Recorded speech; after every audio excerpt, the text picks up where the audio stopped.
요한복음 1장 1절에서 3절 함께 합독하겠습니다. 시작. 태초에 말씀이 계시니라. 이 말씀이 하나님과 함께 계셨으니 이 말씀은 곧 하나님이시니라.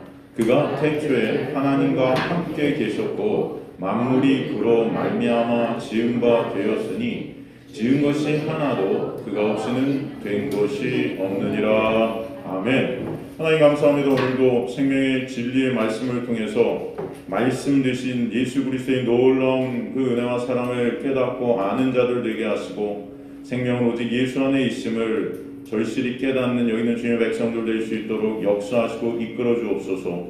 이 천한 종은 가리시고 주님만 드러나게 하시며 주님만 바라보는 이 시간 될 수 있도록 역사하여 주옵소서. 감사드리며 예수 그리스도의 이름으로 기도드리옵나이다. 아멘. 이 자체 마이크 시스템이 갑자기 나가서 우리 집사님이 준비하신 이 스피커로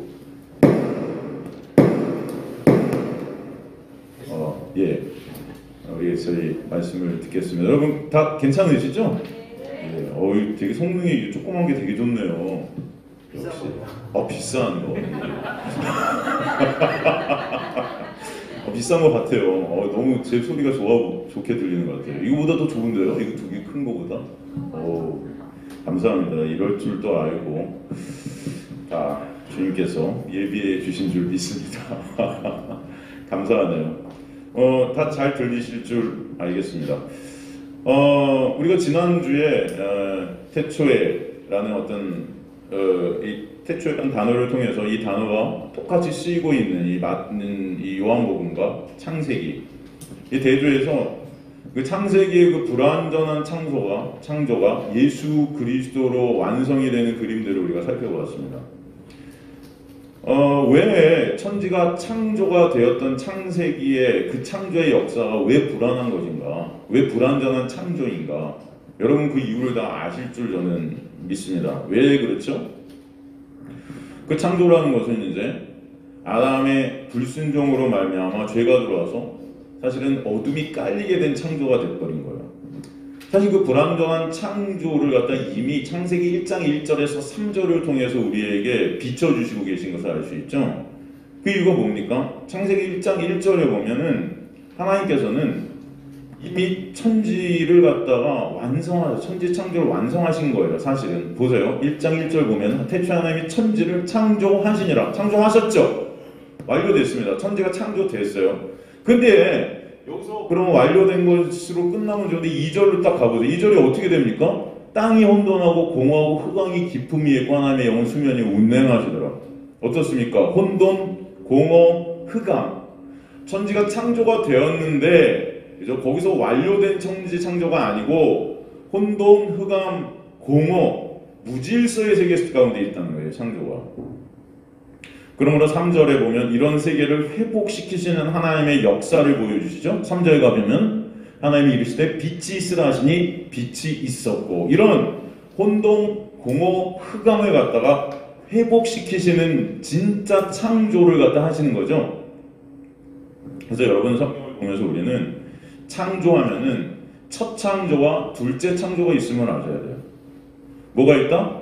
첫 창조와 둘째 창조. 첫 번째 창조는 불완전한 창조예요. 두 번째 창조가 진짜 새로운 회복의 창조라는 것입니다. 우리는 그냥 창세기 하면 하나님 천지를 창조하셔서 끝! 그게 아니에요. 이 창세기를 통해서 하나님은 진짜 창조가 뭔지를 이제 보여주시는 게 성경 전체를 통해서. 정말 창조. 그러므로 창세기에서 말씀하는 6일간의 창조는 사실 회복의 역사인 거예요, 여러분. 무슨 역사다? 회복의 역사인 거예요, 6일간의 창조는. 진정한 창조가 무엇인지를 보여주시는 창조가 시작되는 거예요, 이것을 통해서. 그래서 회복의 창조, 그 온전한 새 창조의 완성을 갖다가 진짜 창조라고 하는 것입니다. 아시겠죠? 그래서 쉬운 말로 혼돈, 공허, 흑암을 갖다가 여러분 뭐로 우리가 볼 수 있을까요? 창세기 1장 2절에 나오는 혼동, 공허, 흑암을 어떤 것으로 우리가 인지할 수 있을까 하는 것이 죄라는 것입니다. 사실 그 죄 가운데서 우리를 빼내시는 그 구원을 갖다 진짜 창조라고 하는 거예요. 이해가 되시죠? 성경 전체가 그래서 구원의 역사를, 그 구원의 서점을 우리에게 알려주시는 거예요. 그러므로 창세기 6일간의 창조의 역사가 보여주는 것이 다 구원의 역사였고, 그것을 요한복음에서 다시 그 똑같은 날수를 통해서 그 구원의 역사가 이제는 누굴 통해서 완성될 것이다?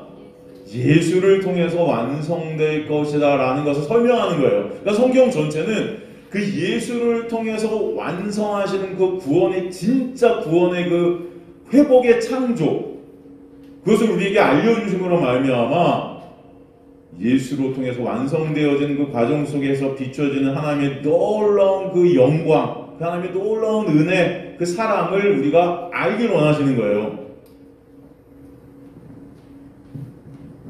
그래서 창세기 6일간 창조, 7일째 안식이 그대로 요한복음에서 6일간의 예수님의 행적과 예수님의 첫 표적인 가나의 혼인잔치의 그 천국잔치를 갖다 모형하는 그 잔치를 통해서 우리에게 그대로 비춰지는 것입니다. 그죠? 그래서 요한복음 전체가 예수를 통해서 완성된 구원의 역사를 설명하는 것이고, 나아가 성경 전체가 그 놀라운 구원의 역사를 우리에게 말씀하고 있는 거예요. 그래서 여러분, 그 예수 그리스도를 아는 것이 뭐다? 영생이다 하신 것입니다. 그분을 통해서 완성하시는 것이기 때문에. 그래서 그 알미라는 것이 정말 중요한 거예요, 여러분. 예수를 아는 것이 진정한 참 하나님을 아는 것이라는 거예요. 저는 이렇게 신앙생활을 하면서 또 우리 성도님들의 신앙생활을 이렇게 바라보면서 항상 그런 느낌을 받을 때가 있죠. 이 신앙이 어쩔 때는 이 느낌과 감정이 다인 것 같은, 그렇게 느껴질 때가 있다는 거예요. 신앙을 갖다 느낌과 감정으로 착각하는 경우가 있는데, 그 어떤 거예요? 마음이 뜨거워지고, 예를 들어서 뭐 눈물이 막 나고, 이게 제가 여러분 눈물을 흘리는 것을 뭐라고 하시는 게 아니고 마음이 뜨거워지는 걸 뭐라고 하는 게 아닙니다. 여러분, 그런 감정들, 마음이 뜨거워지고 눈물이 흐르고 기쁘고 그 여러 우리 안의 감정들은 정말 소중한 거예요, 여러분. 그죠? 여러분에게 은혜가 찾아와서 정말 마음이 기뻐지고 뜨거워지고 눈물도 나고 하는 이 여러 가지 감정들은 저는 너무나 귀한 감정이라고 생각, 하나님의 은혜의 어떤 발현이라고 또 생각이 듭니다. 그런데 문제는 그런 감정이 다가 되면 안 된다는 것입니다. 그런 감정 밑바닥에 흐르는 진정한 알미 있어야 된다는 거예요. 정확한 암 가운데 나오는, 지식 가운데 나오는 감정들이 있어야지, 그런 하나님을, 참 하나님을 알지도 못하고 예수님을 알지도 못하는 가운데서 그저 어떤 감정적으로만 가는 어떤 그런 우리의 모습들이 있을 때가 있다는 거죠. 그래서 여러분, 그러면 안 된다는 거예요, 신앙이라는 것은. 우리가 뭐 소위 이 세상에서 말하는 사랑이라는 것도 사람들은 굉장히 감정적으로 접근해요. 여러분, 지식이 없는, 상대방에 대한 지식이 없는 사랑을 갖다 뭐라고 하는지 아세요? 이 세상 용어로? 네? 상대방에 대한 지식, 상대방에 대한 알미 없는 그 사랑이라는 감정, 그걸로 덤비는 그런 사람이 갖다가 뭐 한다고 그러는지 아세요? 이 세상 용어로? 스토킹 한다고 그래요.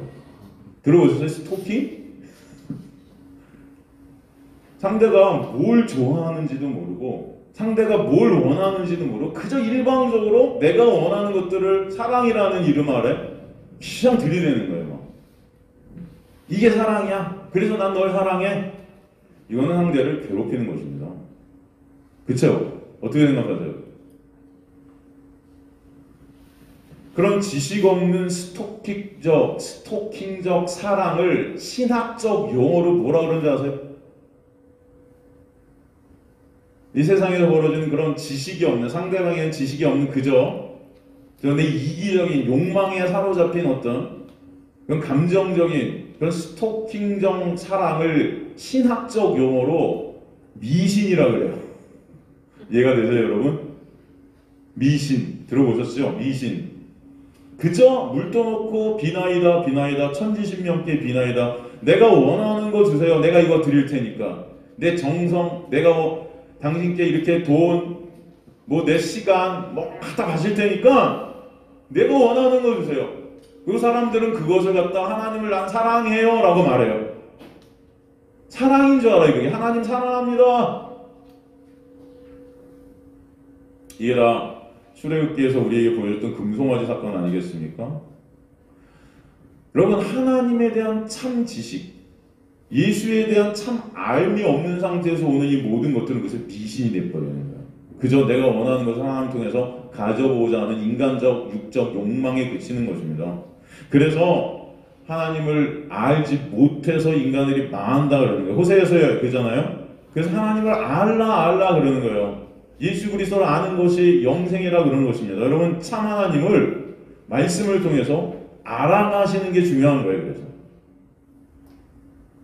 하나님께서 말씀을 통해 우리에게 말씀하는 그 비밀, 그 지혜, 그 메시지가 뭔지도 모른 채 그저 말씀 지키고, 그렇다고 다 지키지도 못해요. 야고보서에는 다 지켜서 하나를 어기면 다 어긴 거라고 해서 여러분, 그게 다 어긴 자들이에요. 이미 지키지 못하는 거예요. 이미. 그런데도 몇 개 지켜놓고 난 이거 지키고 있어요. 이거 지켰으니까 당신 사랑하는 거 맞잖아요. 그러니까 당신도 내가 원하는 거 주세요. 이게 뭐예요? 우상이라는 거예요. 그러므로 하나님께서는 당신께서 택한 하나님의 백성들에게 진정 하나님의 비밀 지혜를 알려주시는 것입니다. 그 비밀 지혜가 성경에 뭐라고 나오죠? 바로 예수인 거예요. 그죠? 오늘도 본문을 통해서 그 비밀을, 지혜를 우리에게 펼쳐 보여주시는 계시의 말씀을 주신 것입니다. 그래서 예수 그리스도를 통한 그 구원의 놀라운 역사, 그 신약, 새 언약의 새 창조를 갖다가 오늘도 보게 하시는 거예요. 사도 바울은 그것을 서신서에 뭐라고 썼냐면 아들의 형상을 본받는 것이다 이렇게 말하고 있어요. 뭐다? 아들의 형상을 본받는 거래요. 그게 로마서 8장 29절 보면 하나님이 미리 아신 자들을 또한 그 아들의 형상을 본받게 하게 하여 미리 정하셨으니 이는 그런 많은 형제 중에서 맏아들이 되게 하려 하심이랴. 이게 아들의 형상을 본받는다는 의미가 뭡니까? 죄로 인해 훼손이 된 그 하나님의 형상을, 그죠? 우리가 다 하나님의 형상을 닮은 자였는데 죄가 들어와서 다 훼손돼 버린 거예요. 그 하나님의 형상을 예수로 인해서 다시 어떻게 회복시키시는 것입니다. 그것을 아들의 형상을 본받는 것이다 설명하고 있는 거예요. 그래서 오늘 말씀이 바로 그 아들의 형상을 본받게 하기 위한 시작이다. 그래서 1절에 태초에 말씀이 계시니라. 이 말씀이 하나님과 함께 계셨으니 이 말씀은 곧 하나님이시다. 여기서 세 가지 중요한 문장이 나오죠. 태초에 말씀이 계시니라. 첫 번째 말씀. 두 번째, 이 말씀이 하나님과 함께 계셨다. 두 번째 중요한 말씀. 세 번째, 이 말씀은 곧 하나님이셨다. 이게 직역한 겁니다. En arche, en ho logos, en proston theon, kaitheos, en ho logos. 이게 헬라어 원문이에요. 성경이 이렇게 쓰여졌습니다. 원어로. En arche, 태초에, en ho logos, 말씀이 en, 여기서 en은 in이 아니에요. 에고 에이미의 en입니다. 존재했다. En proston theon, 하나님과 함께 존재했다. 카이 그리고 테오스가 하나님은 엔호 로고스 말씀이다. 여러분 이게 아무것도 아닌 말씀같이 여러분 들려질 수 있지만 이거 뭐 맨날 목사님 저희 하는 말씀 아닙니까? 여러분 이 말씀이 정말 이 안에 이 복음이 다 들어있습니다. 감사합니다. 또 이게 정이 들어갖고 손에서 뜨기가 좋아하네요. 감사합니다. 어떻게 또 되네요.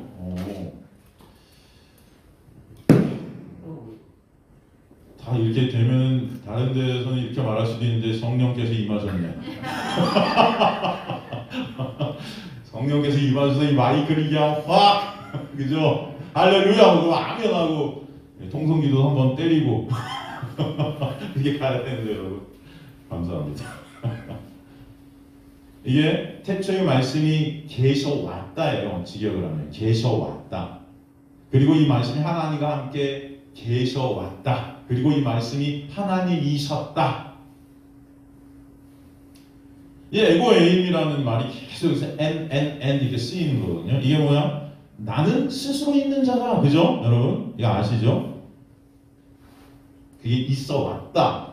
단수 미완료 능동태 직설해법으로 쓰이고 있어요. 지속적이고 무시간적 존재를 나타내고 있는 단어예요. 그러니까 시공을 초월한 단어입니다. 시공을 초월한. 헬라어를 보면 보통 창조되어졌다, 지음받아졌다. 이 단어가 에게네토라는 단어를 쓰는데 보통 이 단어가 창조에 쓰이는 단어거든요. 그런데 1절에서는 이 단어가 하나도 안 쓰이고 다 n이라는 단어로 이것을 개체해버렸습니다. 그것은 어떤 의미가 있냐면 이 말씀이라는 것이 어떤 것으로부터 창조가 된 피조물이 절대 아니다 라는 거예요. 여러분 이해가 되시죠? 이 말씀이라는 것이 스스로 존재했던 시공을 초월한 그런 어떤 존재다. 이것을 드러내고 있는 것입니다. 그 영혼과 불변 가운데 존재되었던 그 말씀, 그것을 태초라는 단어가 강조를 해요. 여기서 태초라는 단어에 보통은 정관사가 붙는데 여기 정관사가 빠지죠. 그 의미는 이게 영원한 과거이고 영원한 시공을 초월한 어떤 시간이라는 거예요. 인간의 어떤 이성과 인간의 능력으로는 절대 감지할 수 있다? 없다? 없다는 것입니다. 모든 것이 시작되기 전 그 모든 것들을 초월한 이 단어 자체로 사실 인간이 알 수도 이해할 수도 없는 인간의 사고와 이성에서 나오는 영감을 완전히 압도해버리는 그런 단어다. 이 말씀, 이 로고스, 이것이 그렇게 영원전에 우리가 알 수 없는 그 초월 안에서 이미 존재하고 계셨다라고 말씀하시는 것입니다. 그러니까 이게 굉장히 놀라운 지금 선언입니다. 그래서 여러분 지금 이 말씀을 우리가 보고 있지만 이 말씀이 이렇게 놀라운 거라는 것을 여러분 꼭 아셨으면 좋겠다라는 생각이 저는 듭니다. 이게 진짜 우리에게 이런 가치와 이런 존재감으로 다가오는가, 여러분 이 말씀이. 우리는 이 말씀, 이 성경책도 여러분 뭐 우리나라는 너무 넘쳐나잖아요. 내가 중국 선교를 갔다 한 3번 갔었는데 중국은요 여러분 예전에 지금은 뭐 모르겠지만 삼자교회가 있고 뭐 해서 성경이 이렇게 돌고 있지만 예전에 이 성경이 없어서 이걸 원래 쪽보고 마태 마가 누가 이거 한 거 하나를 갖다 빌려서 밤새 베껴 쓰고 돌려주고 이 일을 계속 이거 하나의 말씀을 갖고 싶어서 복음에 놀라운 은혜를 입은 자들이 이 하나의 말씀이 너무 같이 있어서 이거 베껴 쓰다 걸리고 이거 소유하고 있다 걸리면 여러분 감옥에 20년 30년 갇혀요. 네? 그런데도 이 가치가 감옥에 갇혀도 이 말씀의 가치가 자기 인생을 다 감옥에서 썩 썩을지언정 이 말씀의 가치가 더한 거라는 거 아닙니까?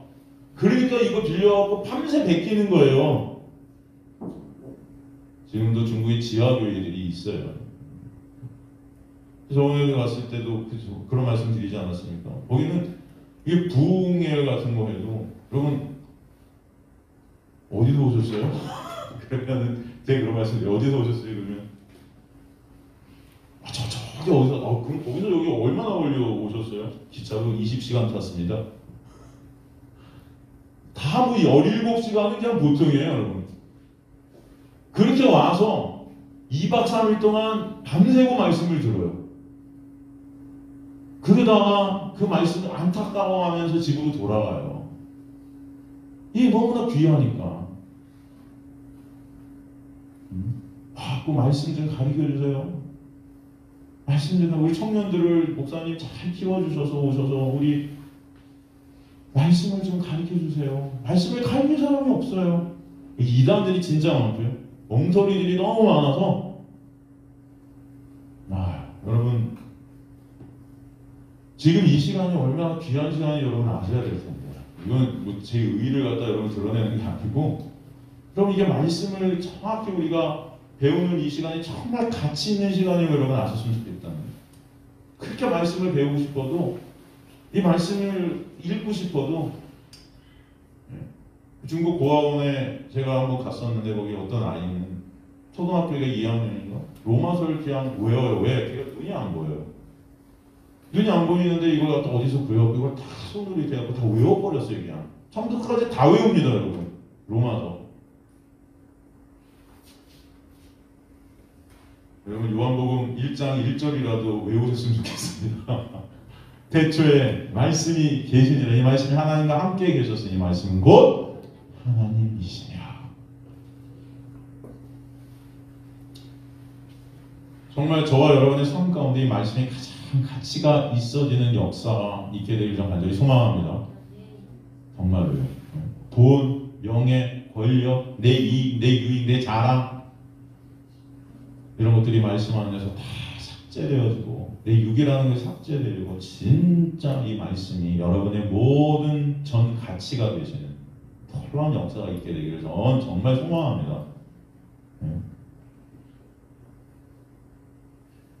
이 말씀을 갖다 헬라어로 뭐라고 그러냐? 로고스 그래요. 로고스. 여러분 들어보셨죠? 근데 이 로고스란 단어는 제가 설명을 몇 번 드렸을 것 같은데 이 로고스란 단어는 그냥 말이 아니에요. 지금 사도 요한이 성령의 감동으로 이 로고스란 단어를 딱 써서 지금 헬라어로 원어로 지금 말씀이라는 단어로 썼는데 이 헬라인들이 생각하고 있는 로고스라는 단어가 있는 개념은 정말 여러분 어마어마합니다. 어마어마해요. 헬라인들은 이 로고스라는 단어를 우주를 운행하는 근본이라고 여겼어요. 그리고 더 작게는 이성, 어떤 정신, 사상, 모든 사물들이 돌아가는 법칙 이걸 로고스라고 했습니다. 로고스라는 단어로 썼어요. 여러분 헬라인들 하면 생각나는 게 뭐죠? 철학 아닙니까? 철학. 그죠? 예를 들어서 소크라테스 여러분 다 아시죠? 플라톤 또 누구? 아리스토텔레스 여러분 다 아시죠? 이런 사람들 이게 다 헬라인이에요. 이 로고스라는 단어를 정립시키는 사람이 에베소 출신의 철학자 헤라클레투스예요. 헤라클레투스. 이 사람이 이 로고스의 개념을 제일 먼저 사용했습니다. 이 사람이 어떻게 이 로고스라는 단어의 개념을 정립시켰냐면은 이 세상의 모든 것들은 다 변해가는데 그런 모든 변화 가운데 이 변화 중에 우리가 혼돈으로 빠질 수 있고 공허로 빠질 수 있는데 이것들을 붙잡고 있는 어떤 이것을 통제하고 절제하는 불변의 힘이 존재한다. 그는 그렇게 봤어요. 이것들을 붙잡고 있는 거예요. 그것을 갖다 이 사람은 로고스라는 단어로 딱 썼습니다. 그래서 이게 헬라 철학의 중심 사상이 됐어요. 이 로고스가. 거기부터 나온 게 이제 플라톤은 이 로고스를 세계를 움직이게 하는 신적 능력이다 이렇게 표현을 합니다. 그 다음에 우주를 유지하는 통제 능력이다. 로고스라는 단어를 이렇게 썼어요. 그리고 신과 우주 간의 연결고리다. 그러니까 헬라인들은 이런 철학가들이 이 로고스에 대한 개념을 갖다 이런 식으로 정립시켰기 때문에 로고스, 말씀, 말 하면은 이 우주 전체를 통제하고 인간과 우주를 연결시켜주는 어떤 연결고리, 어떤 그런 능력, 그런 신적 어떤 초월적 힘, 뭐 이런 걸로 이렇게 생각이 딱 듭니다. 로고스 딱 하면. 우리도 그렇잖아요, 여러분. 교회 안 다니는 사람들 이렇게 들으면 하나님이 있는 것 같아, 신이 있는 것 같아 라는 사람들이 있어요, 간혹. 그죠? 뭔가 능력이 신이 있어서 이 우주 전체가 이렇게 규칙적으로 잘 돌아가고, 그죠? 여러분, 이 우주가 운행되는 것을 보세요. 1초만 이게 어긋나도 여러분 충돌이 일어나는데 이게 질서정연하게 돌아가고 있지 않습니까? 여러분, 지구가 1초만 여러분 딱 정지되면 우리 다 죽습니다. 해일 일어나고 난리 나요. 그죠? 이 모든 것들이 다 질서정연하게 돌아가고 있는 어떤 힘? 사람들이 그렇게 생각해. 그래서 신이 계신가 봐. 이 헬라인들도 그렇게 생각한 거죠. 뭔가가 있어. 능력이 있어. 우주를 지배하고 있어. 근데 문제는 그 로고스가 구체적으로 뭔지를 몰랐다는 거예요. 이게 뭐지? 그런데 몰랐다는 거예요. 그것을 갖다 사도 요한이 그래서 끌어다가 그게 누군지를 보여줄게 하는 거예요. 지금 니네가 생각하는 그 어떤 힘, 우주를 운행하는 어떤 능력, 그건 내가 알아. 알려줄게. 이해가 되시죠? 그게 뭔지 아니? 여러분 아시죠? 이게 바로 누구다? 예수다. 그게 예수야. 그 예수, 그 로고스는 그래서 태초에, 즉 영원 전부터 시공을 초월해서 스스로 계신 분이었어. 그리고 그 로고스는 또 하나님과 함께 계셨었어. 여기서 하나님과 함께 계셨다.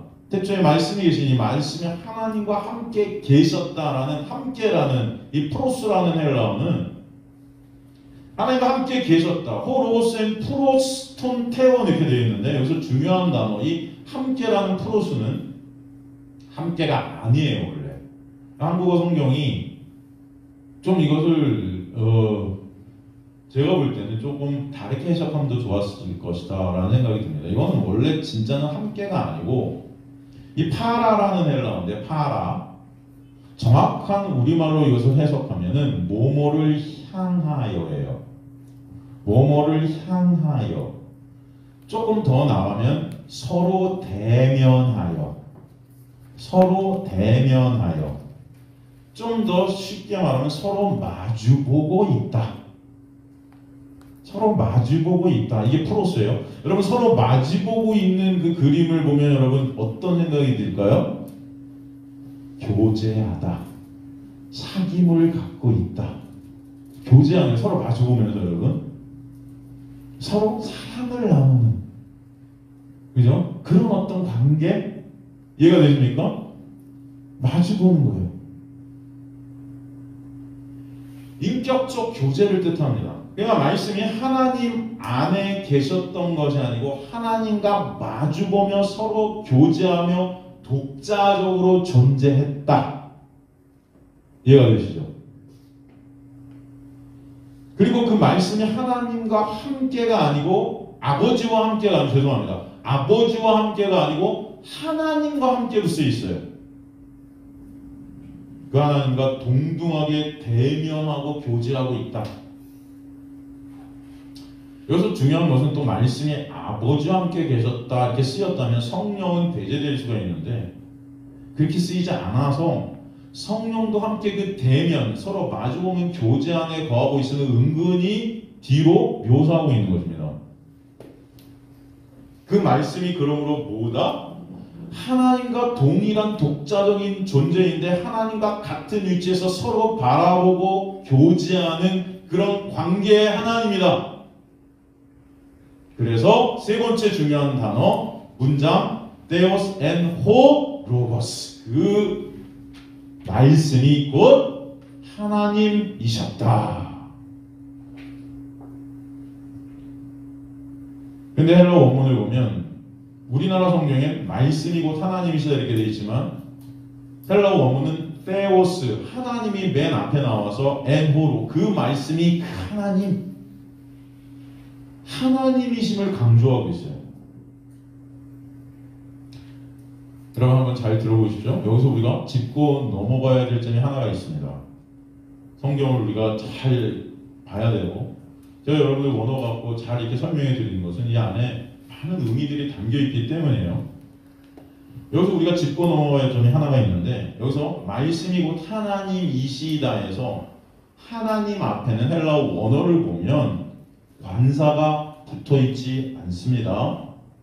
관사가 안 붙어 있어요. 그런데 좀 아까 살핀 말씀이 하나님과 함께 계셨다 해서 하나님 앞에는 관사가 붙어 있어요. 다시 하나님이 곧 말씀이 곧 하나님이시다의 그 하나님 앞에는 관사가 붙어 있지 않은데 말씀이 하나님과 함께 계셨다 해서 하나님 앞에는 관사가 붙어 있다. 여기서 우리가 이것이 의미하는 이유를 알아야 돼요. 이게 뭘 의미하고 있는가? 왜? 질문을 가질 수 있어야 됩니다. 그죠? 왜일까요? 말씀이 하나님이시다 해서 하나님 앞에 관사가 왜 안 붙었을까요? 그런데 말씀과 함께 계셨다 해서는 왜 하나님 앞에 관사가 붙어 있는 걸까요? 이유가 뭐죠? 이유는 간단합니다. 이 로고스가 하나님은 하나님이신데 하나님과 함께 계셨다 해서 그 하나님은 아니라는 거예요. 이해가 되세요? 두 분 다 하나님은 하나님인데 다른 위격을 갖고 있는 하나님이다. 한 하나님인데 다르다. 그러니까 다른 말로 로고스이신 하나님은 성부 하나님은 아니지만 성부 하나님과 서로 같은 위치에서 동등하게 교제하고 있는 그 하나님이다. 그래서 우리는 그분을 성자 하나님이다 라고 부르죠. 이해가 되시죠? 쉽게 말해 여러분이 다 알고 있는 개념, 어떤 개념이 여기서 나옵니까? 삼위일체 들어보셨죠? 신학적 용어인데 삼위일체, 한 하나님인데 세 위격이 있는 거예요. 성부, 성자, 성령. 여기서 이 개념이 도출이 되는 것입니다. 여러분 삼위일체에 대해서 우리가 조금 더 복습을 한번 해볼까요? 복습. 여러분 제가 한번 설명을 드린 적이 있는 걸로는 기억이 되는데 삼위일체에 대한 사상으로 인해서 많은 이단들이 도출이 됐습니다. 몇 가지 대표적인 것들이 있는데 양태론이라는 게 있어요. 삼위일체. 잘못된 것 중에 양태론. 양태론은 뭐예요? 예로 쉽게 말해서 물이 있어요. 물. 이 물이 그냥 그대로 있으면 뭐죠? 액체로 있죠. 근데 이게 날씨가 떨어졌고 영하가 되면 어떻게 돼요? 얼어서 고체가 되죠. 그리고 이게 막 데워져 갖고 팔팔 끓게 되면 이게 뭐예요? 기체가 되죠. 이걸 양태론이라고 해요. 이해가 되죠? 물은 물인데 여러 모양으로 존재하는 거예요. 액체, 고체, 기체. 같은 물인데 이걸 양태론이라고 합니다. 이 이론은 각각 인격이 있는 존재가 아닌 한 존재인데 모양만 다르다는 거예요. 그래서 잘못됐습니다. 이 이론. 근데 많은 기독교인들이 삼위일체를 설명할 때 이것을 갖고 설명하는 경우가 있어요. 어떤 분은 저한테 예전에 어떤 권사님인가 하시는 분이 이 삼위일체를 저한테 이렇게 설명하시더라고요. 목사님 태양이 있어요. 근데 태양이 빛으로 우리한테 밝게 비춰지고 또 우리를 따뜻하게도 하고, 그죠? 여러 가지 기능을 한다는 거예요. 그죠? 같은 태양인데 빛도 내고 따뜻하기도 하고, 그죠? 이걸 양태론이라고 해요. 근데 이것은 잘못된 것입니다. 잘못된 거예요. 하나인데 기능만 다르다, 모양만 다르다? 이런 건 아니에요. 성부, 성자, 성령은 개별적 존재이십니다. 이해가 되시죠? 그런데 하나님이에요. 두 번째 잘못된 이론 중에 대표적인 이론이 아리우스 이론이라는 게 있어요. 아리우스. 여러분 들어보셨습니까? 아리우스. 이 중세 신학자 중에 아리우스라는 사람이 해석한 삼위일체에 대한 의견을 따르는 사람들이 이것을 갖다가 정리시킨 거예요. 이 사람은요, 성부 하나님과 성자 하나님을 완전히 다르게 봤습니다. 어떻게 봤다? 완전히 다르게 봤다. 그러니까 성부 하나님과 성자 하나님은 동등하지 않다라고 생각하는 거예요. 이런 주장을 따르는 이단들이 있죠. 대표적 이단이 어디예요? 여호와의 증인, 또 몰몬교. 들어보셨어요? 몰몬교? 미국에 가면 유타주라는 데가 있는데 거기가 몰몬교의 아주 본거지입니다. 어마어마해요. 우리나라에 여러분 몰몬교 그 선교사들이 굉장히 많아요. 연세대학교에 있는 근처에도 몰몬교 진짜 땅이 엄청난 땅을 사갖고 거기 어마어마하게 건물을 졌습니다. 이 연세대학교 조금 위로 올라가면. 제가 맨날 그 앞에 주차를 하다가 맞고 그랬었는데 옛날에 신촌에 개척했을 때 주차할 데가 없어갖고 항상 외국인인데 미국 분들인데 양복을 갖다 잘 차려입고 두 분이 짝지어서 전도를 하는 애들이 영어 배우겠다고 참 같이 따라다니는 그런 모습들이 많았어요. 그건 몰몬교예요. 여호와의 증인이 몰몬교는 예수님을 하나님이 지으신 피조물 같이 여깁니다. 그래서 여호와의 증인에서는 예수님을 갖다가 천사장이라고 해요. 천사장. 그래서 동등하지 않다는 거예요. 여호와의 증인은 여러분 우리가 조금 전에 살핀 Theos and who Logos라는 이 해석 이게 영어로 The Word was God이거든요. 이것을 갖다 딱 놓고 어떻게 해석을 하냐면은 이 지금 말씀 앞에는 영어로 더라는 관사가 붙어 있고 헬라어로도 로고스 호라는 관사가 붙어 있는데 이 하나님 앞에는 테오스 관사가 그냥 없다는 거예요. 그러니 둘은 다르다. 완전히 다르다. 여러분 이단들도요 이렇게 열심히 연구해요. 네? 여러분 이런 거 우리 아세요? 여러분 이런 거 보면서 우리는 연구합니까? 이거 다르네. 이단들도 여러분 이렇게 열심히. 정말 그래서 우리는 조금 제가 이런 말씀 드리면 여러분 어떨지 모르지만 반성할 필요가 있습니다. 이런 것들을 여러분 잘 꼼꼼히 살펴야 돼요.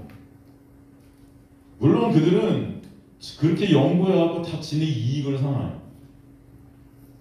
억지로 끼워 맞추는 것들이 참 많긴 해요. 그래도 참 진짜 열심히 해요. 성경 연구하는 거 보면 이단들 신천지 그죠? 그럴듯하죠 여러분. 그렇지 않습니까? 야 말씀 앞에는 관사가 붙어 있는데 하나님 앞에는 없으니까 이건 다른 하나님이고 아니야 다른 존재야. 이렇게 그냥 주장을 하는 거. 그런데 여러분 이 테오스 엔호 로고스라는 그 말씀이 하나님이시라는 이 헬라어 원문을 보면은 이 문장에서 중요한 헬라어 원칙이 나와요. 근데 이 여호와의 증인들은 헬라어 원칙을 모른 채 그저 이것을 갖다 껴 맞추기식으로 우리에게 주장했던 거죠. 이것을 코엘의 법칙이라고 합니다. 어떤 법칙? 코엘의 법칙. 코엘이란 사람이 아주 1900년도에 유명한 헬라 학자였습니다. 근데 그 사람이 헬라어를 연구하다 아주 중요한 헬라어 법칙을 하나 발견을 해요. 이게 어떤 법칙이냐면은 주격 보호가 동사 앞에 쓰일 때는 정관사를 쓴다 안 쓴다? 안 쓴다. 이게 조금 어려운 말일 수 있는데 그냥 여러분 그런 게 있구나 이렇게 생각하셔도 됩니다. 주격 보호가 동사 앞에 쓰일 때는 정관사를 안 쓴다. 그러므로 정관사가 없지만 있는 것으로 간주해라. 이해가 되십니까? 여호와의 증인들은 이 코엘의 법칙을 모르는 거예요. 그래서 그냥 문자 그대로만 보고 주장을 하고 있는 것입니다. 그러므로 지금 하나님과 함께 계셨던 그 말씀이 곧 하나님, 여기서 정관사가 없지만 이씨 봐야 된다는 거죠. 그러니까 같은 하나님이야. 이해가 되시죠? 그래서 말씀은 정관사가 있고 그 하나님 앞엔 정관사가 없으니 다른 하나님이 아니라 사실은 붙어있는 걸로 봐야 되기 때문에 같은 하나님이다. 그럼 아까 살폈던 하나님과 함께 계셨다 해서 그 하나님 앞에는 정관사를 써서 같은 하나님이랑 성부와 성자 두 위격이 존재함을 우리에게 보여주시는 것이 얼마나 큰 은혜인지 우리가 알 수 있습니다. 사실 여기서는 원래는 있는 거지만 안 쓰셨고 아까 거기는 쓰셨단 말이에요. 사실 그 두 하나님은 다른 하나님이라는 걸 보여주는 거죠. 그걸 통해서. 하지만 있는 거예요. 그래서 같은 하나님을 또 우리에게 보여주시는 것입니다. 그래서 여러분 그 하나님은 같은 하나님이에요. 그런데 다른 하나님이에요. 그래서 여러분 삼위일체라는 것은요 인간의 이성과 인간의 어떤 판단과 인간의 어떤 것을 이것을 해석하게 되면 이단으로 다 빠집니다. 이해가 되십니까? 여러분이 말씀을 읽을 때 여러분 우리가 믿음으로 사실은 믿어져야 되는 부분들이 생겨요. 예를 들어서 태초에 여러분 태초 가보셨어요? 태초 가보셨습니까? 천지를 창조하시니라. 태초에 천지 창조 가보셨어요? 하나님이 빛이 있으라시니 빛이 있었다. 이거 보셨어요? 근데 이게 어떻게 해요? 믿어지세요? 이거는 믿음의 영역이에요, 여러분. 그걸 전제로 깔고 우리는 예수 그리스도를 보기 시작하는 겁니다. 이걸 통해서. 그죠? 안 그렇습니까? 저한테 여러분 그 증명해 주셔야죠. 저한테 그렇게 하면 전 증명 못합니다. 왜냐하면 전 태초를 가보지 못했거든요. 한 하나님인데 다른 하나님이다? 이걸 증명하세요. 저는 못합니다. 여러분 이것은 믿음의 영역이에요. 그러면 이게 믿어지시는 은혜가 여러분의 있게 되기를 완전히 소망합니다. 인간의 이성은 도저히 전 불가능.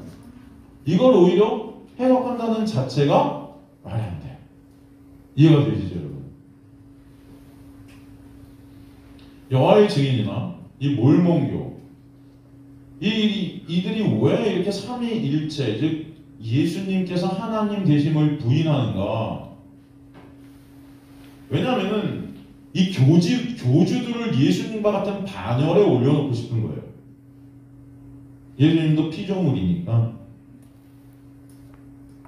다 인간들의 영광 챙기기입니다. 그래야 사람들이 따르거든요. 그래야 따라요. 그래서 이 1절의 내용을 성령께서는 요한을 통해서 2절에서 다시 반복해서 강조합니다. 그리고 3절을 가기 위한 토대로 삼습니다. 2절 보면 그가 태초에 하나님과 함께 계셨고 후토스 아르케 프로스투 테온. 여기서 후토스는 그는 바로 그것이 그 말씀이 그는 이제는 인격화되죠. 여기서 그는 1절의 로고스죠. 하나님과 함께 영원전부터 교제하시며 우주 전체를 다스리시던 그 로고스를 그로 표현합니다. 그는 누구죠? 예수 그리스도.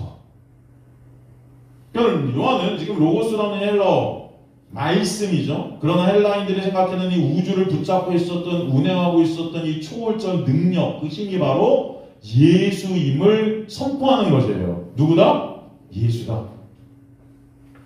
성부 하나님, 성자 하나님은 영원전부터 이미 교제하고 그 둘은 한 하나님인데 이것은 인간의 이성으로 이해될 수 있는 것도 아니죠. 인간의 힘으로 믿을 수 있는 것도 아니에요. 하나님의 은혜의 영역이에요. 그래서 예수께서 하나님이심이 믿어지는 것이 여러분 놀라운 기적입니다. 그래서 여러분 이게 믿어지는 분들은 진정 하나님께서 여러분에게 놀라운 복을 내려주셨음을 아시길 간절히 소망합니다. 이제 우리는 그 예수 그리스도를 통해 하나님을 보게 되는 놀라운 은혜를 갖게 되는 거예요. 예수 그리스도를 떠나서는 하나님이 어떤 분이신지 알지 못하게 된 것입니다. 다른 말로 예수를 아는 지식이 없으면 참 하나님을 알 수 있다 없다? 없다.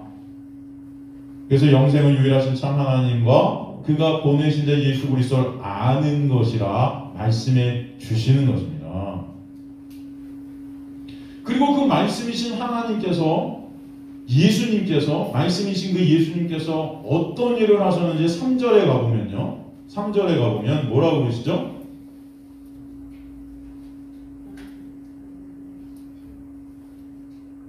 만물이 그로 말미암아 지은 바 되었으니 지은 것이 하나도 그가 없이는 된 것이 있대요 없대요? 없대요. 만물이 그로 말미암아 지은 바 되었대요. 판타디 아우토 에게네토 카이 코리스 아우토 에게네토 우데 헨호 게고덴 이렇게 되어 있거든요. 그래서 판타라는 만물은요, 이 우주 전체를 궁극적으로 가리키고 있지만 보통 이 세상과 우주를 가리키는 헬라어는 코스모스예요. 그럼 들어보셨죠? 코스모스.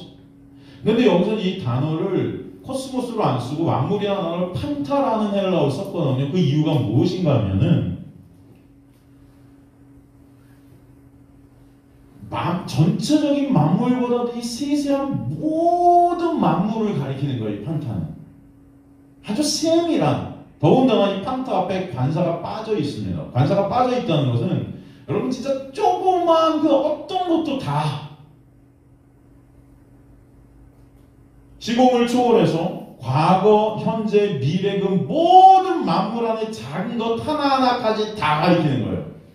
예를 들어서 마태복음 10장 30절 보면 너희에게는 머리털까지나 세신바 되었나니라는 하나님의 놀라운 은혜의 말씀이 있어요. 여러분 머리털 하나하나까지도 누가 만드셨다? 예수께서 만드셨다. 아시겠습니까? 여러분 머리털 하나, 손톱 하나, 여러분 발톱, 여러분 몸 전체 모든 구석구석, 그다음에 여러분 주변에 있는 그 모든 것들을 하나님께서 예수께서 세밀하게 다 조성하셨다. 이 믿어주시는 은혜가 여러분에게 간절히 소망합니다. 그런데 여러분 머리털을 생각하면서도 우리는 감사를 느낄 수 있는 거예요. 저같이 머리털이 많이 빠진 사람도 감사가 되는 것입니다. 그렇죠? 그 모든 것들이 하나님의 은혜라는 거예요. 그가 없이는 코리스 아우트, 즉 말씀 없이는, 그 로고스 없이는, 예수 없이는 아무것도 창조될 수 있다 없다? 없다. 골로새 1장 16절 보면, 골로새서 1장 16절 보면, 골로새서 1장 16절 보면요,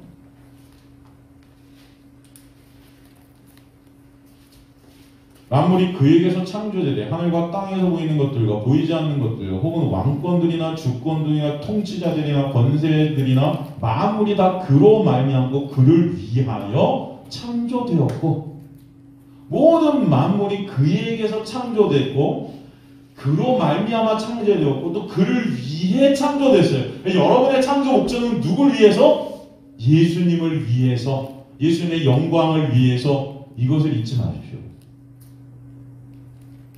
그래서 여러분을 창조하신 거예요.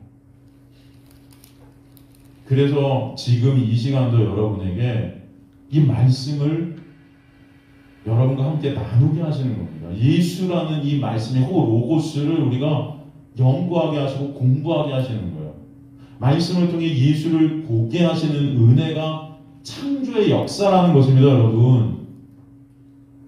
그래서 모든 만물을 그로 말미암아 창조됐다. 여러분 자체, 여러분 이 새 창조의 역사는, 예수로 완성되는 그 모든 새 창조의 역사는 예수가 아니면 안 된다는 것을 말씀을 통해서 우리에게 보여주시는 것이죠.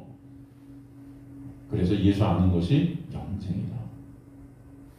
새 생명 안에 있게 되는 창조예요. 이게 말씀의 능력이고 말씀의 일하심이에요. 말씀의 일하심을 다른 말로 하면 예수의 일하심, 구원의 역사, 하나님의 역사. 여러분 지금 우리에게 말씀하시는 이 순간순간, 이 말씀이 역사에 갇힌 이 말씀의 자리, 여러분 이 자리가 그래서 너무 귀한 자리임을 아시길 간절히 소망합니다. 지은 바 되었다 본문에 이렇게 되어 있어요. 이 에게네토, 여기서는 n을 안 쓰고 있어요. 1절에서는 n, 근데 여기서 에게네토, 존재가 되라, 생기다. 1절에서는 에고 에미를 썼는데 3절에서는 이제 기노마이, 에게네토를 씁니다. 존재라는 것은 진정한 존재 안에서만 존재되어질 수 있다라는 것을 우리가 설명해 주시는 거예요. 즉 진정한 존재됨이라는 것은 무에서 유로 되는 것이다. 우리의 구원이 바로 죄로 무였던, 없음이었던 우리에게 엔 로고스, 말씀이 오셔서 그 말씀 안에서 유가 되게 하시는 그 놀라운 구원의 역사를 보여주시는 것이죠. 그래서 오늘도 말씀 안으로 우리를 끌고 가시는 거예요, 여러분. 하나님의 말씀, 오늘 우리가 보는 이 로고스는 그저 하나의 지식 정도가 아니고 하나의 감동, 하나의 감상의 대상이 아니고 이것을 그냥 문자 그대로 지켜 내 의를 쌓고 그곳으로 천국 가는 도구가 아니고 이 말씀은 새 창조의 능력이고 영광이고 생명이다 라는 것을 여러분 잊으시면 안 돼요. 여러분 지금 말씀을 들으시면서 아이고 진짜 이게 지겹다, 힘들다, 졸렵다 하실 수도 있지만 지금도 하나님은 이 말씀 가운데 여러분의 모든 지정의를 갖다 역사하고 계심을 아직 간절히 소망합니다.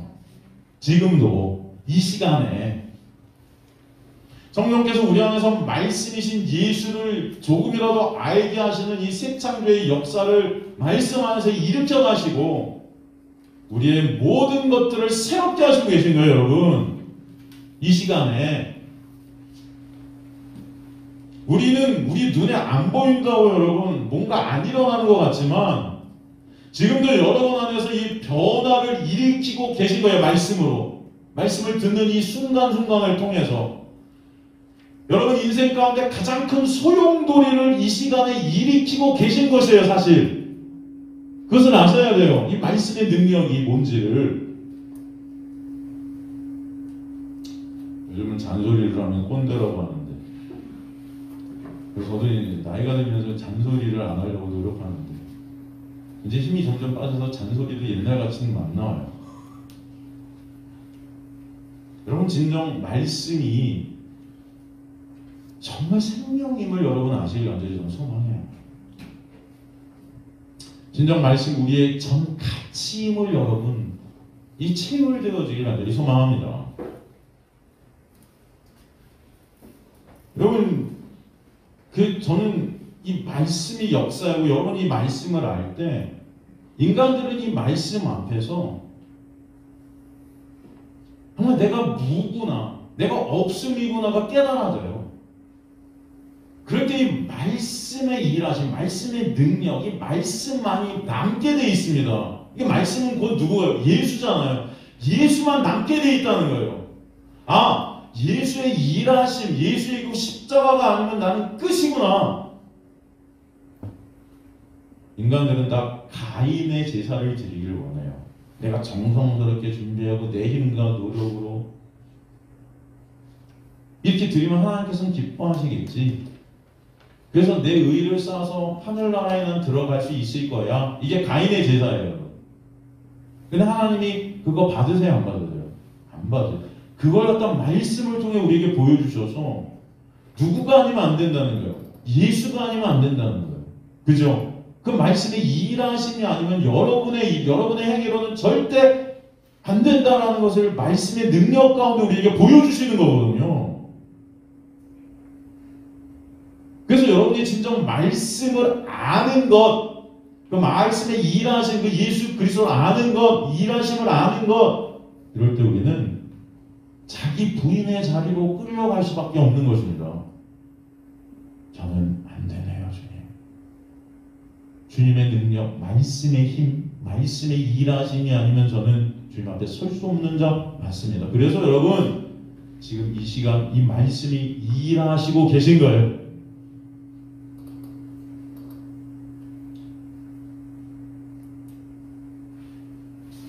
그럼 수요일도 우리 에베소서를 하잖아요.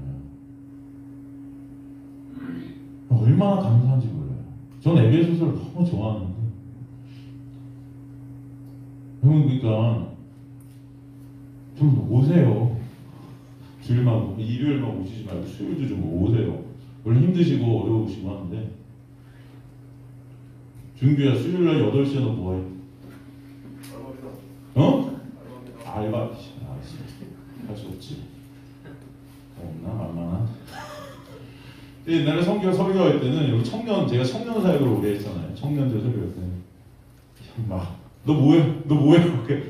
근데 교회를 안 와? 제가 막 이랬었어요. 한 명이라도 더 오게 하려고. 알바한다니 할 수 없네. 근데 너 일부러 그 시간에 알바 잡았지?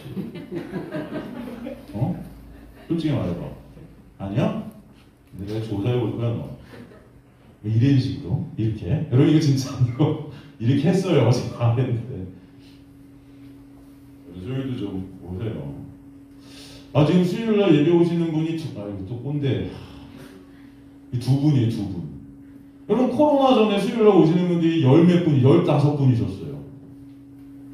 네? 질문. 코로나 이후에 식당 한 번이라도 안 가신 분. 코로나 이후에 식당 다 가보셨죠? 코로나 걸려도 여러분 안 가. 나는 코로나 이후에 식당 한 번도 안 갔다. 손 들어보세요. 이야 역시 한 분. 다른 분들은 다 가보죠. 코로나 이후에 난 수요 예배 한 번도 안 왔다. 그냥 별 생각 다 하죠 제가. 우리 재정부 팀장님께 제가 간곡히 부탁을 드립니다. 수요일날 오시는 두 분에 한해서는 연말에 우리 100만 원씩 지급해 주시기 바랍니다.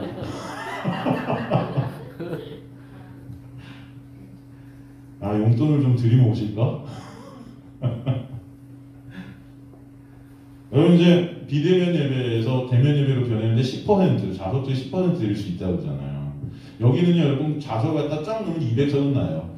그 20명은 되는 거니까 20분까지는 오셔도 돼요. 오늘 20분 정도 되시는 것 같은데 딱 그죠? 저희도 오셨으면 좋겠다는 거예요. 왜냐면은 그 시간에 여러분 물론 알바하고 일하시면 할 수 없죠. 일하시는 분들 괜찮습니다. 제가 뭐라고 하는 거 아니에요. 하지만 그 시간에 집에서 드라마 보시고 계시고 그러신 분들은 오세요. 여기 힘드시지만 오셔서 말씀의 역사, 말씀의 능력, 말씀의 일하시면 얼마나 여러분 지금은 못 느끼시겠지만 이 자리가 그래서 굉장히 은혜의 자리고 놀라운 자리임을 여러분 나중에 시간이 지나면 분명히 하나님 앞에 서시면 아시게 되실 거예요. 하나님 앞에 서실 때까지 모르시면 그건 늦은 거예요. 이렇게 겁을 제가 드리네요 요즘은. 주일날 꼭 로마서 하고 있어요. 로마서 여러분. 로마서 공부하시는 분들 로마서 어떠세요? 제가 로마서 할 때는 거의 2시간 정도 하는데 싫으세요? 좋으세요? 대답들이 없으신 거 보니까 별로구나. 제가 어제도 로마서 내가 준비했습니다. 여러분.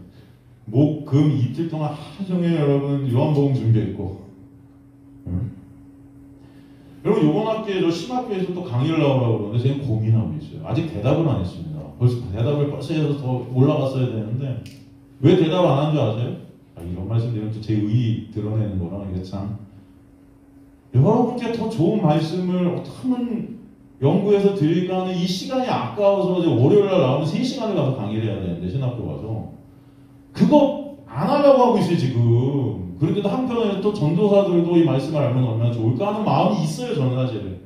그래서 가서 강의를 해야 되겠다 하지만 그게 3시간 빠지면 그 강의 준비하는 설교에 지장이 있으니까 안돼 하는 것도 반. 여러분 그만큼 여러분 수요일날 앱에 서서 2명 들으시지만 그 2분을 위해서 집에서도 들으시는 분들 계시겠고 여러분 말씀이 능력이고 생명입니다. 생명이에요. 여러분 우리가 이 말씀을 모른 채 그저 이 말씀이 그저 우리 삶 가운데 그냥 액세서리 같아서 그냥 이거 조금 아는 걸로 우리 지식으로 나 말씀 알아 이러다가 그러면 지옥 가면 어떡해요. 우리 하나님의 은혜 가운데 여러분이 있다고 저는 믿지만 그래도 저는 인간이기 때문에 걱정되는 저희 마음이 있을 수 있다는 거죠.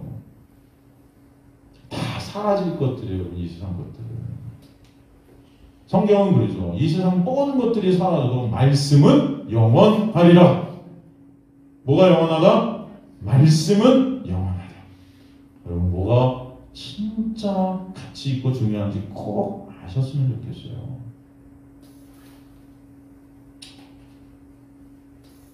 여러분들에게 잔소리를 하고 여러분들을 야단치고 해서라도 여러분이 조금이라도 말씀의 자리에 있을 수 있다면 그렇게 한 게 나은 건 아닌가 하는 생각이 들 때도 있습니다. 여러분 제가 옛날에 청년들 모아서 설교할 때는 진짜 욕해가면서 설교했어요. 똑바로 안 할래? 거의 반말로 막 욕해가면서 어떤 청년이 제가 개척을 하고 설교를 하는데 설교를 듣고 그러더라고요. 목사님 정말 많이 약해지셨네요. 설교가 참 약해지셨네요. 얼마나 야 내가 그렇게 셌어? 네. 여러분 보세요 말씀. 우리 조 권사님이 그런 말씀을 하시더라고요. 저번에 옛날에 이제 온누리 교회 다니실 때 돌아가신 하 목사님이 그런 말씀을 하셨대요. 나보다 건강한 사람은 예배에 빠지지 마라. 하 목사님 많이 편찮으셨잖아요. 그럼 나보다 건강한 사람은 예배에 빠지지 마. 그럼 다 오라는 소리예요 예배. 여러분 우리 조 권사님이 그 깐난아기를 들쳐업고 새벽 예배를 안 빠지시고 나가셨다. 어떻게 보면 굉장히 율법주의적이고 인본주의적인 말씀일 수 있습니다. 그죠? 근데 저도 요즘 그런 생각이 들어요. 이 코로나 때문에 힘들고 어렵지만 여러분 지금도 저희 교회에서 오늘은 못 나오셨는데 가장 나이 많으신 분이 누구냐면 저희 장모님이거든요. 저희 교회 지금 80이 넘으셨잖아요. 그죠? 근데 항상 오세요. 저도 염려가 되죠. 코로나 혹시라도. 제가 여러분 말씀드리고 싶은 거예요. 80 이하 되신 분들은 빠지지 마라.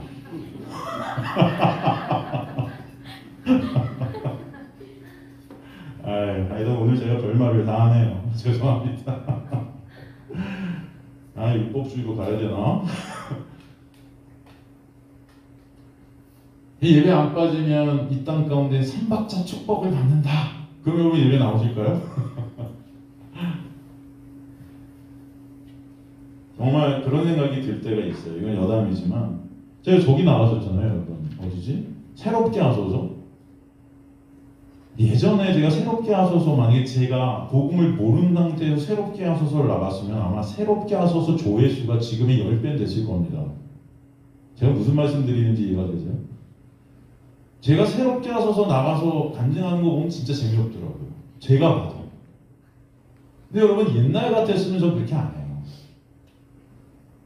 우리 청년들한테 제가 어떻게 얘기할까 옛날 같은 거 생각해 보니까 여러분 저는요 저희 아버지 개척하셔서 하여튼간 독일에 유학 가서도 그렇지만 예배란 예배를 빠진 적이 없어요. 저는 수요일날도 가고 피아노 반주자도 없는데 매 수요일 예배 때마다 가서 여러분 그 바쁜데 대학생 때도 막 다른 거 다 제쳐놓고 무조건 예배 가서 특성을 갖다가 매 예배 때마다 했습니다. 반주자 없이. 그랬더니 연대생 중에서 동문 중에서 바리톤으로 독일 무대에 서게 하시더라. 할렐루야. 이렇게 되면은 조회수만 올라갈 거예요, 여러분. 그래 우리는 이제 예배 빠지지 말자. 저도 그렇게 설교하고 싶은데 이놈의 은혜가 오고 가서 그거 아닌 게 아니까 그렇게 못하겠어요. 그러니까 새롭게 하셔서 나와서 할 말은 하나님 은혜입니다. 그 은혜가 아니면 저는 안 되는 존재인데 그 은혜예요, 은혜. 제가 이렇게 했더니 수요일날 그런 거다 얘기했으면 아마 새롭게 우와 할렐루야 주 예배 빠지지 마세요. 새벽 예배 빠지지 마세요. 예배 빠지지 않을 때는 하나님 어떻게든 이 세상에서 머리 되게 하시더라고요. 이렇게 하시면 여러분 다 나오실 거 아니에요. 청년들 막 그죠? 이런 식으로 잘 세련되게 설교하면 아니죠. 근데 여러분 저보다 노래 잘하는 사람들도 예배 다 빠진 사람들 많고 안 믿는 사람들도 많아요. 실력이 좋아서 이렇게 된 거예요. 여러분 진짜 복은 그런 세상적인 복이 아니잖아요. 여러분 진짜 복은요 예수 알게 되는 복이에요. 그래서 여러분 예배 오시라는 거지. 이거 예배 열심히 왔더니 세상적인 복을 받았더라 이건 복이 아니에요. 그거는 오히려 그 복이라는 것이 진짜 복을 가리는 것들이 될 수 있어요. 여러분에게 진짜 복은 뭐다? 예수 아는 거야. 그 예수 알게 되는 놀라운 은혜가 여러분 삶 가운데 있게 되길 간절히 소망합니다. 그죠? 오늘도 그래서 그 말씀으로 우리에게 역사해 가시는 거예요. 요한복음 14장에서 예수님은 제자들에게 말씀하세요. 내가 이제 너희를 떠나야 돼. 그런데 처소를 예비하러 가거든. 예비하면 다시 올게. 이거 뭐예요? 십자가로 가신다는 말씀이었죠. 제자들은 고민하면서 깊은 시름에 잠깁니다. 그럼 그들에게 예수께서 뭐라고 하시냐면 요한복음 14장 7절 보면 너희가 나를 알았더라면 내 아버지도 알았으리다. 그때 제자 빌립이 그런 말을 합니다. 주여 아버지 좀 보여주세요. 그리하면 족하겠나이다. 이 말을 들으신 예수님의 마음이 여러분 어떠셨을까요? 네? 3년 동안 예수님은 제자들 옆에서 동고동락하면서 제자들에게 하나님을 보여주셨습니다. 지금 예수님의 사역이 끝을 향해 가는 이 시점에서 그런데 그들은 그 예수님이 하나님이심을 몰라요. 3년이나 같이 동고동락을 했는데도 예수님이 하나님이심을 몰라요, 여러분. 그래서 14절 9절에 빌립아 내가 이렇게 오랫동안 너희와 함께 있었는데 아직도 너는 나를 모르니? 안타까운 거예요. 나를 본 자는 아버지를 본 거야. 그런데 어떻게 또 아버지를 보여달라 그래? 이해가 되십니까? 근데 이 모습이 비단 이 제자들의 모습이 아니라 저와 여러분의 모습이라는 거예요. 오늘도 그래서 주님께서는 은혜 가운데 말씀을 통해서 예수께서 진정 하나님이심을, 예수를 본 자가 아버지를 본 자임을, 말씀을 통해서 예수를 보게 하시는 은혜가 여러분에게 있게 하시는 줄 믿습니다. 여러분 예수께서 전지전능하신 하나님이라는 것 자체가 여러분 얼마나 놀라운 건지 여러분 아셔야 돼요. 그 하나님 대신 예수께서 이 땅에 육을 입고 오셔서 십자가에 달리셨단 말이에요. 우리 대신에. 예? 이 우주 전체를 창조하신 그 하나님이 이제 놀라운 그 은혜와 사랑, 천지를 창조하신 하나님이신 예수께서 피조물을 위해 피조물의 손에 죽임을 당하신 이 십자가, 그 십자가를 통해 진정 여러분이 은혜를 알게 되기를 원하십니다. 그 사랑이 뭔지를 알게 되길 증거하시는 거예요. 그래서 우리는 예수께서 하신 그 말씀의 일하심을 통해 참 하나님이 누구신지를 알게 되는 것입니다. 우리에게 오신 하나님 예수 그리스도, 진정 예수께서 하나님이심이 믿어지는 역사가 여러분의 마음속에 있게 되기를 간절히 소망합니다. 그 놀라운 은혜와 사랑을 진정 조금이라도 매 순간 알아가는 역사가 우리 공동체 가운데 있게 되기를, 그 말씀만 남게 되기를 좀 간절히 소망합니다. 여러분 스페인에 지하 감옥들이 이렇게 있어요. 예전에 기독교인들이 핍박받아 갇혔던 감옥들입니다. 스페인 가보면. 근데 어떤 한 지하 감옥에 한 기독교인이 박해받아 죽어가면서 어떤 문양을 갖다 칼로 뾰족한 걸로 새겨놓은 문양이 하나가 발견이 됐습니다. 그리고 그 사슬에 묶여서 모든 이 뼈들은 다 살아 없어졌는데 손목에 있는 뼈만 거기 딱 남아있는 그 모습이 발견이 됐어요. 어마어마한 박해 속에서 그는 죽어가면서 벽에 어떤 예리한 금속으로 뭔가 표시를 남긴 거예요. 그 표시가 어떤 표시였냐면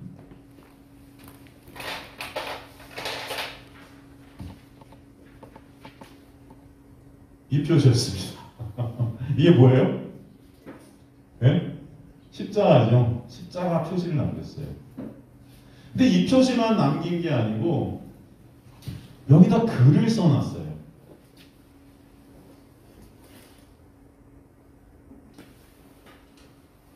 한국말로 쓰면 높이, 깊이, 길이, 넓이, 이런 글을 갖다 여기 새겨놨습니다. 이 네 단어가 그 십자가 네 곳에서 적혀 있는 거예요. 높이, 깊이, 넓이, 길이. 여러분 이 단어를 보면서 떠오르는 구절이 생각이 나세요? 네? 어떤 구절이죠? 우리가 이번 주에 수요일에 공부할 에베소서 3장 18절 19절. 에베소서 3장 18절 19절. 능히 모든 성도와 함께 지식에 넘치는 그리스도의 사랑을 알고 그 너비와 길이와 높이와 깊이가 어떠함을 깨달아 하나님의 모든 충만하신 것으로 너에게 충만하게 하시기를 구하노라. 네. 여러분 이 기독교인은요 핍박 가운데 죽어가면서 그 사랑의 높이와 깊이와 넓이와 길이가 어떠한지를 간절히 알기를 갈망했던 자임을 보여주는 거예요. 지금 목숨이 다해가고 있는 이 순간순간에도 그 하나님의 사랑의 그 은혜의 깊이와 넓이와 높이와 길이가 어떠한지 더 알게 해주세요. 그것을 묵상하고 있는 것입니다. 그 고난 가운데 여러분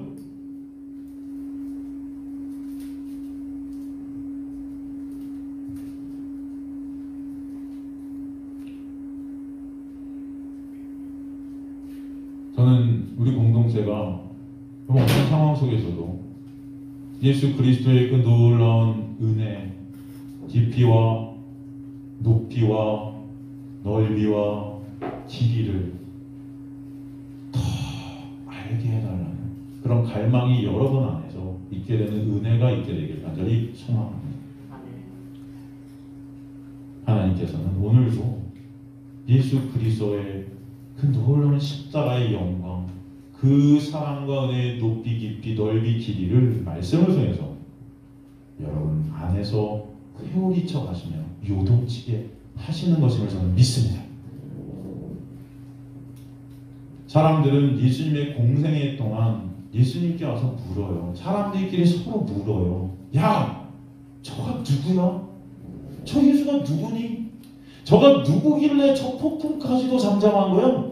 저가 누구길래 저런 기적을 일으키는 거야? 전 누굴까?